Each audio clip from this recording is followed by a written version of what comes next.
Welcome to Digital Asset News. Take a top stories in crypto and bring them down to bite-sized pieces. Just like the thumbnail suggests, we're going to take a look at my crypto buying spree, and we're going to talk about what I bought, why I bought it, and exactly how much I bought and how things are going.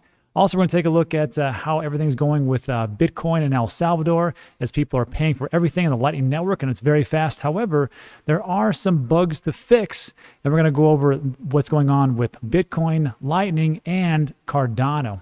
And also, we'll wrap it up with my appearance at Market Rebellion, where we talked to some insiders, and they gave us just a sneak peek at what we think is going to happen in the next couple of months, manipulation, and also a lot of different liquidations that were going on. And this, to me, was the best part. And finally, we got to talk about Rob Gronkowski getting into crypto. So we'll go over all those things. But first, let's take a look at what's going on into the market. So just so you know, we had a little bit of another dip today. And it was weird because I usually sleep pretty hard. But for some reason, I was up at 2:30, 2:20 in the morning. And mostly because my wife was snoring. That's really what happened.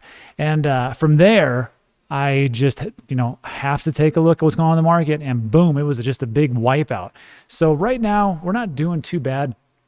We're up 1.53% in the last 24 hours. Market cap is 2.08 trillion. And things are not so shabby. We are taking a look at the daily sentiment. We're at 46 over 100.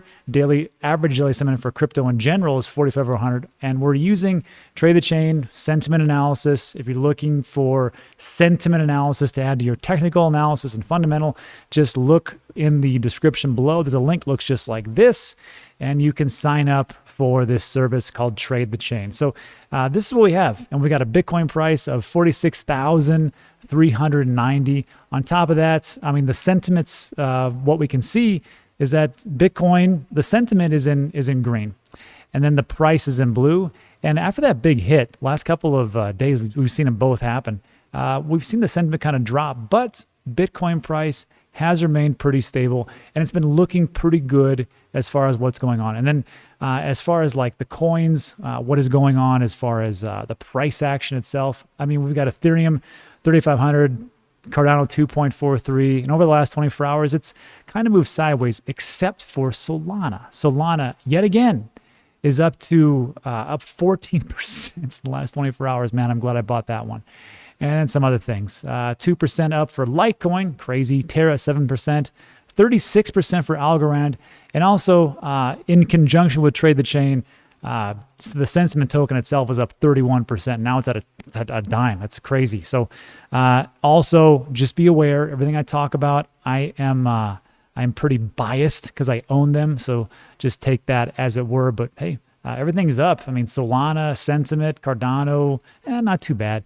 But the big thing for me is just talking about these dips and how to really just shake them off and what you should do or what I'm doing. I can't tell you what to do because I'm not a financial advisor. And this is just financial opinion, not a financial advice. But really just, if you really think about it, just comes down to this. This is how you should treat all dips. You just kind of just get in there, not a big deal, and then just shake them off like my dog Chloe does. Yeah, exactly. And that's really what it comes down to. And if you can do that and not get so caught up in the different price action, then you can be okay. It's like Peter Lynch said, you can actually, anybody who's got the intelligence to get into the stock market and, of course, cryptocurrency, but it's the ones that can stomach it are the ones that are going to do pretty good. So here's what happened. I sent the tweet out roughly about 2:55 in the morning today. And here were the prices. DOT 2650, Doge, or Cardano $2.30, Solana 158, Ethereum 350, and everything was just down. And again, it was just one of those days I usually sleep, till like at least 5:36, but I was just up early. And I was like, man, what I said here is I can't sleep. Everything's down 10, 20%. I can't let that slide. And I said, I just bought DOT, Chainlink, Chiliz, and Solana. And why did I buy all these things? Well, first of all, these are products that I believe in. I already own them, and they were down massively. I think like Chiliz was down like 21% or something crazy like that in 24 hours. Solana, which has never been down, was also down big time. So I was like, I got to get these. And then on top of that, I bought that, like I said, around, probably 2:40 in the morning. And then I also sent out a tweet to like 10 minutes later, go, yeah, I also picked up Matic, Polygon, and Avalanche. Again, so I bought 6 different projects, and these are all products that I've already been bought into. I've done some deep dives. I've done my own research. I've done my due diligence. So I had no problems buying them now because I'm like, there's no reason. Nothing really changed. Just a bunch of whales manipulating the market. That's really what it came down to. So for me, I'm like, might as well give it a roll of dice and see what happens. So this is how much I bought. And before I show you this, I don't usually show the things that I buy or the amounts that I buy, but I feel like it's necessary because, I mean, who you watching on YouTube, right? People say, oh, I do this and I do that. And really? Do you really, are you doing these things that you say you're doing?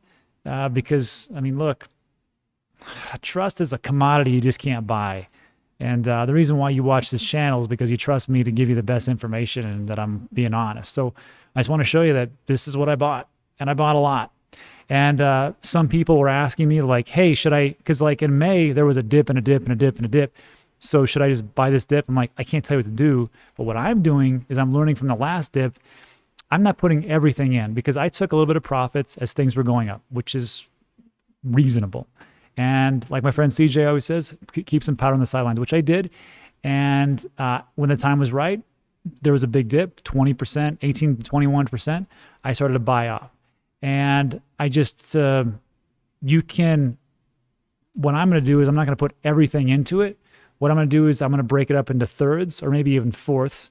And then just, because if there's another dip coming, because September's a crazy month, statistically, this is what I will probably do. And just kind of break it down and start to buy things as things come into me. So if you take a look at it, this was around the time that I bought all these things, around 2:40 in the morning, somewhere around there, 2:40-ish, right? And the dip price was $35. Let me blow this up so you can see what I'm talking about.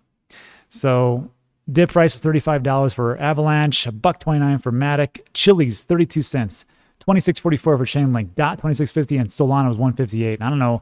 I made this about an hour ago, so this is what the prices are now, but probably higher or less. I don't know. But this is what we're at right now. And this is what I did because I feel like I don't know what's going to happen tomorrow. I have no idea. I don't know what's going to happen next week or next month, or I mean, really nobody does, because they do tell you that they're full of it.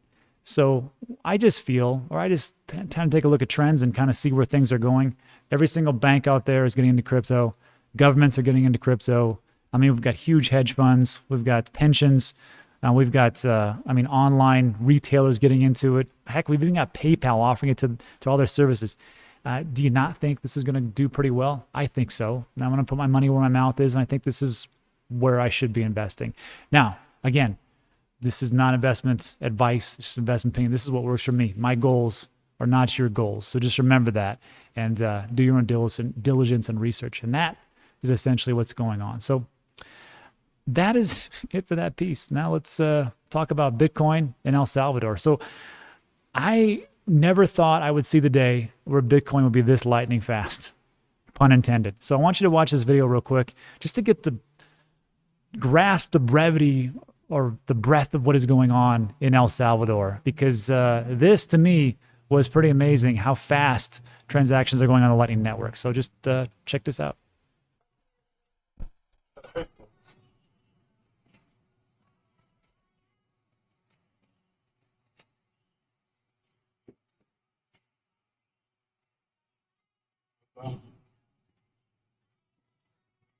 Listo.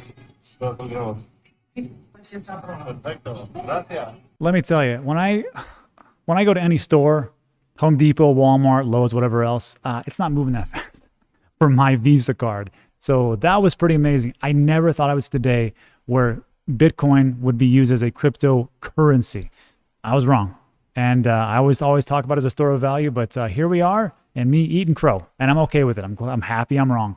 And that's exactly what's happening as far as like very, quickness in El Salvador. However, there is a flip side of that token about what's going on. And this can only happen with adoption and really getting into it and getting things done. This is a tweet from Matt Alberg. He documents Bitcoin adoption. And you can follow him on Twitter. I'll link him in the description. But here's what he says. He goes, I mean, first of all, the first tweets were all like, it's very positive, it's very good, it's doing very well. People are, accepting it. There is one thing, though, about the president. They don't really like him too much. They see him as very authoritarian. So there's been some protests, yes, and people aren't too happy with it, but they're not really sure, is it because they don't like the president or just don't like Bitcoin? Usually it's just because they don't like the president. Whatever the president says, hey, whatever. So this is what Matt was talking about. And when he talks about this, he goes, these are the issues that we see so far. The Lightning invoices generated by Chivo, that's the app given forth by the government for the people, where they give them $30 worth of Bitcoin so they can actually use it and buy crypto in El Salvador, or actually pay for everything in Bitcoin in El Salvador.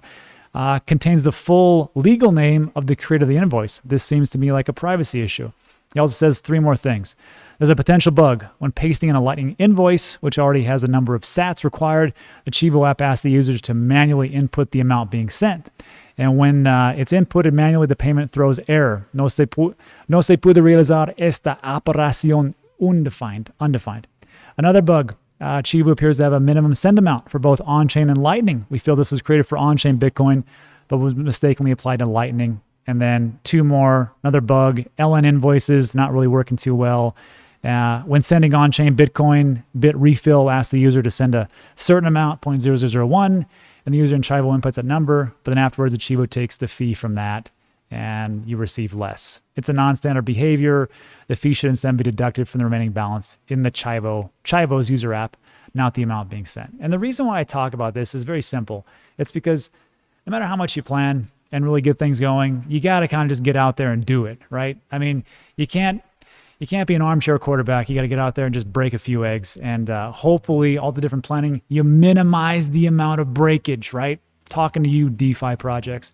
So when this happens, just realize that, yeah, this makes a lot of sense. And they'll probably fix it and a little bit of bugs, which leads me to my next point, because there was an issue coming about as far as with Cardano and the mainnet launch.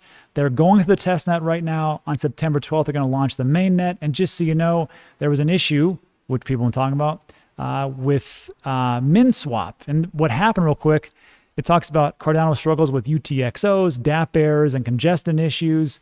And then MinSwap was a DApp that ran into these issues with Cardano. And then immediately everybody says, it's broken, it sucks, it's awful. It's the same thing with like the thing we just talked about with the Lightning Network and the different app from Chivo, whatever else. It's not that it's broke, it just needs a little bit of configuration. And Charles is like, well, there's really not that much we can do. So to break this down, I'm going to bring in my buddy Hashoshi on Friday around 4 o'clock. We're going to do a quick little show, and he's going to talk about it before the mainnet launch for Cardano. And then, so for all these things, just think about the different problems that we have with blockchain and congestion and gas fees and everything else. That just shows to me that we're super early and we're in the right place at the right time. So just take it with a grain of salt. I think there's a lot of big things on the horizon. All right. And then to finish up, this was fun. This was really fun. This is, let me blow this up so you can see. Man, I missed it. So this is me, CJ, Monty, and that's John Najarian over there at Market Rebellion. And what we got to just talk about, which was pretty cool, was all the things that are going on in the marketplace. And one of the things that John brought up was about liquidation. You see that thing called Bybit? Bybit. This is people going there for leverage positions, 10, 50, 100x, or whatever else it is. I think it's around 50x. And it's always the same thing. Bybit, Bybit, Bybit, Bybit. And this is what causes that cascade effect, that waterfall effect. Everything just kind of drops to the ground. I'm not going to preach, but I'm just going to preach a little bit. If you don't know what you're doing as far as like with leverage trades, stop doing it because it screws up the whole market. That's just my 2 cents. You're welcome to do whatever you want to do. We do live in a free society. We're not in China. So that is what it is. I just see like Bybit's the same thing every single time. And everybody that I see like talking about Bybit, like you can do it, you can do it, you can do it. No, people can't do it. You're free to make your own choices, but I'm just telling you, take my advice and stop leverage trading up to the hilt if you don't have the money or the experience. It just doesn't make any sense. So that was that little piece there. I don't want to crush a dead horse. And then we got into price predictions or where the market is going in Q4. And John started first and he says, look, I think Bitcoin's going around 80, 90,000. I think the market's going to do very well. And then Monty and CJ pretty much agree. They go, yeah, it's pretty much the same exact thing. And then also I got to ask John Najarian there a quick question about, which was, this is John looking surprised, like, hey, John, I know you have been around for a while, so tell us stories about manipulation because people don't believe me that manipulation is going on. First of all, before I tell you what he said, this is John, okay? Remember the CBOE, well, former Chicago Bears player, right? New York Stock Exchange, CME and CBOT, worked as a floor trader for 25 years. 25 years as a floor trader. I guarantee he's got a ton of stories. In 1990, he founded Mercury Trading, sold in 2004 to Citadel, largest hedge funds. Then in 2005, he created Option Monster, sold Trade Monster, which goes Option Monster, to E-Trade for $750 million in 2016. So look, John here, he's got a lot of stories. He's got a lot of stories to tell, and I asked him about manipulation. And he told this whopper of a story about spoofing and sell orders and buy orders and dark fill and liquidity. And I'm like, oh my God. So I'm just going to have you watch it and have the man from the inside explain to you. This is like a do not miss. When you see this, you're going to know why I'm not a big trader, and maybe it'll scare the bejesus out of you and to stop doing the craziness. Okay. And that's it. I will link that video in the description below. And lastly, I just want to talk about sweet Marion Joseph. Rob Gronkowski. If you're not from the States, he's a big-time NFL player, and everybody loves Gronk. And he just got picked up by Voyager, and he did a commercial for them. And basically, it's like this. I'm going to link his. You can find him. Rob, I mean, he's everywhere on Twitter, but he's giving away crypto. He's giving away $25,000 in Bitcoin and the VGX token to win one of $20,000 prize. Just tag your friend. Hashtag new best friend. I got a bunch of these tags. And then follow Rob and invest Voyager. And that's all I got to do. And then the video itself is pretty funny. It's just him scratching Dogecoin and talking about Doge for a little bit and talking about cryptocurrency. But this is what mass adoption looks like, okay? You have people who are very well known, who have an enormous following on Twitter, Instagram, TikTok, Facebook, YouTube, blah, blah, blah. He's everywhere.